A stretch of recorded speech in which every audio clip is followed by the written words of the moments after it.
is maybe The Promised Neverland, chapter 172, free. And I have a whole lot to say about this chapter. Before that, I really just need to talk about this full color title page they have, because it's just so absolutely amazing.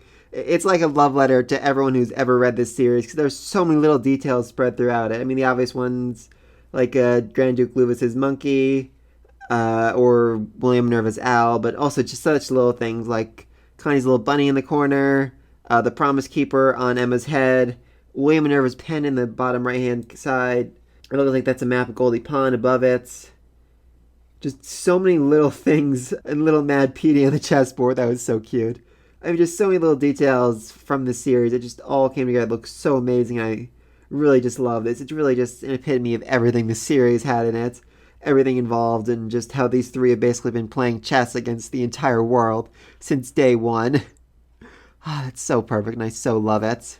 Anyway, so the chapter starts up with Petey deciding that he is going to kill Emma in the most twisted, terrifying, horrific page I have ever seen in my entire life. Come die with Daddy, my children. So that's utterly terrifying, and he's clearly lost it. His plan doesn't even really make all much sense, because even if, he kills Emma here and now, it's not like these kids are going back to hell. I mean, their allies have basically taken over the entire government, and demons no longer have to eat them. They're going to live fairly good lives, I have to imagine. Of course, Petey, for whatever reason, has a hidden dagger in his sleeve. No idea why that's there. I'm guessing he's just the overly cautious type, planning for anything. And then as he's getting closer and closer to Emma, about to stab her, kill her, she lowers a weapon. "We don't intend to kill you. We came here to talk to you." Because of course that's exactly what Emma would say. And then as she explains herself, Petey's like, "Oh, she's an idiot. She is just that overwhelmingly stupid and naive. Okay, that makes things easier." Though, I am a little curious about the way she worded things. "In return, we want you to approve our freedom." Approve it. To me, that makes it seem like it's his choice whether or not they're allowed to have the freedom, whether or not they're allowed to go free. And I think that might end up being what the promise was, what the promise Emma made to the Promise Keeper was. Everyone's lines like, "Oh, she offered her own life. Oh, she's gonna die. Oh, she's gonna have to become his plaything for the rest of eternity." But what if the thing that she had to do to make the promise go into effect was get the permission from the descendant of the last person to make a promise, and essentially end the first one and start a new one? I think that would make a lot of sense. It would definitely be interesting. It would explain a lot of why Emma's done what she's done up to this point. I'm not sure, but I think that'd be really cool if that ends up being the case. And I do love that, the flashback gets to all the other kids and Emma just screaming out, "I hate them!" As she explains, they killed Hugo and Lucas. They experimented and tortured on Norman and his friends. They built a freaking hunting ground where they killed us for playthings. And Chris still hasn't woken up yet, which, seriously, he is still asleep? Oh, poor little Chris. She literally can't forgive them, but at the same time, she can't be free. She can't leave this world. She can't enjoy a peaceful, happy life if she spends the rest of her life bound by this overwhelming anger and negativity. And in a way, I really get that, because there is a person in this world who I truly, utterly despise, and in a sense, my hatred keeps me bound, because there is not a day that goes by where I do not wish horrible, horrible things upon them. So yeah, anyway, she wants to be truly 100% free, even from her hatred, so that she can just go on and focus on spending the rest of her life being happy. And much to Emma's surprise, Gillian decides, "Alright, let's do that. Let's go with your plan." Which seems like a crazy thing to say, but at the same time, they're going to have Petey at gunpoint once this whole plan is put in motion, once everything is set up. So, even if Emma's plan fails, even if the whole talking thing doesn't work, they can always just shoot him. That's still on the table. And so they went through this whole thing without ever actually killing anyone. All those demons who were a little hesitant whether or not they killed, they were just knocked unconscious. Drugged or weakened or paralyzed, whatever, to the point where they just fell asleep. And now they're all waking up again. I really just do love how Emma explains things here. The demons were eating to live. Mom and the staff chose to survive in the world of demons as best they could.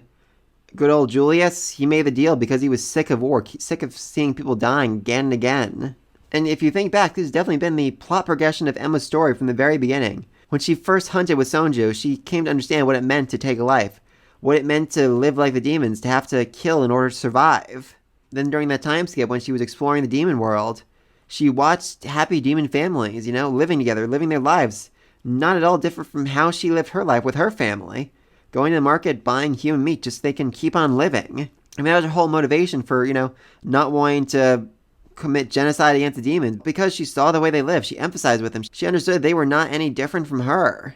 And so this is also an extension of it. I mean, if you think of the life Petey has lived, from the minute he was born, he was shackled with his destiny. He was the gatekeeper. He was the one that had to keep the world's order. He had the one who had to make sure that nothing bad happened, or it would mean genocide on both ends. Every step of the way, he was trying to keep the world safe in his own way, because that was what he was born having to do. He even had to betray his own brother to do it. And so Petey was just as much in a cage as Emma and the rest of them were, and I really love that. And I just love the shot. Emma was wondering what it would have been like if she had been born into the Rattree clan. Oh, she looks so good like that with a whole army of workers behind her. That's so cute, and I love it. But she's wondering if she could have made life better if she'd been born there, if she would have just lived the same life that Petey's lived, done the same things he had done. And if Petey had been born in Gracefield, could they have become friends with him? Could they have lived happy lives? And then this metaphor is extended to literally the entire freaking world. Just because our positions are different, we fight, denigrate, and hate each other. As we see, the actual world, people being bullied, people being hated, wars, atrocities, Twitter, all these awful, horrible things that exist just because people hate each other for no good reason. Because they think that there's a difference between them, because they think there's a reason they need to fight when really they don't. And they even made the freaking coronavirus canon. Seriously, the word coronavirus is literally spray painted on the wall here. And I'm not going to lie, when I first saw this, it was a spoiler a few days before the chapter came out. I've had this theory in my head for a while. Okay, I think the human world has already been essentially burned to ashes a long time ago. We humans, we F things up, we screwed things over. We literally just killed every last one of us, and there's nothing left there in the human world. No humans left. No humans left whatsoever, which is why there are no books or anything from after 2016 or 2019 or whatever. And I thought this was proof. Like, this is it, the coronavirus. Because we fought each other during the virus outbreak, that's what ended up killing us. That's why we all died. And now Emma and everyone's going to go back and have to rebuild the world from scratch on their own, which I kind of still hope it happens, because I feel like Emma and the rest would not get along well with humans who have no knowledge or understanding of demons or anything about that. Just saying. And really, though, the coronavirus thing, I feel like that's a part of the larger point. This virus has brought out the worst of quite a few of us.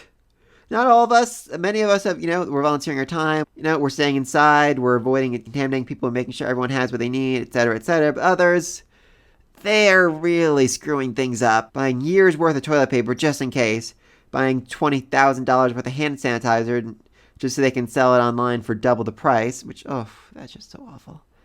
There are many among us who are just treating this virus as an excuse to be the worst possible people we can be, when really it's a chance for us to be our best, Try and avoid people. Try to reach out to people online that might not have anyone else to talk to right now. Try to just don't be an ass. Really, this is the only way you take from any one of my videos.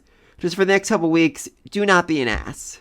Just know we're all going through a hard time right now, and just be better. Try to treat people like actual human beings who are suffering, instead of taking out your anger and frustration on them. That's all I'm saying. And so Emma offers her hand. She offers to give them the chance to end 1,000 years of suffering, to live together, to be free. And I mean, if you really think back to it, that's literally what the first one, what Julius wanted, to be free, to go to the human world. This whole becoming the gatekeeper, becoming the one in charge of the promise, I mean, that was his punishment. That's what the Promise Keeper forced upon him for betraying his friends. He would always have to live with the guilt of what he's done. Honestly, he expected to have to pay with his life, to die right here, right now, because of what he did. But instead, he was forced to live with it, forced to have his future generations, his kids, his grandkids, his great-great-great-great-great-great-grandkids, live with the guilt of what he's done.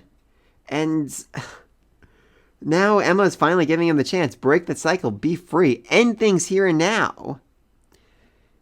And I honestly do not know what he's going to pick. I mean, I argue online, he has the chance. He either dies here or he lives here. It seems pretty obvious, but they've counted back, spite and anger and all that. It's not easily replaced. I mean, don't forget the mercenary that came after them. He still kept fighting even when he lost half his freaking face. He was still going after them. He was still trying to murder them even then. So anger and rage, it's not easily released. It's not easily let go. And I'm not sure if Petey can really do it. I'm not sure if Petey can let it go and just be free. Finally end things. Finally go to the human world and live a normal life. I mean, it's by far his best option because it means, he doesn't die, but will he be able to let go of what is essentially a lifetime of hate and anger and negativity? I just don't know.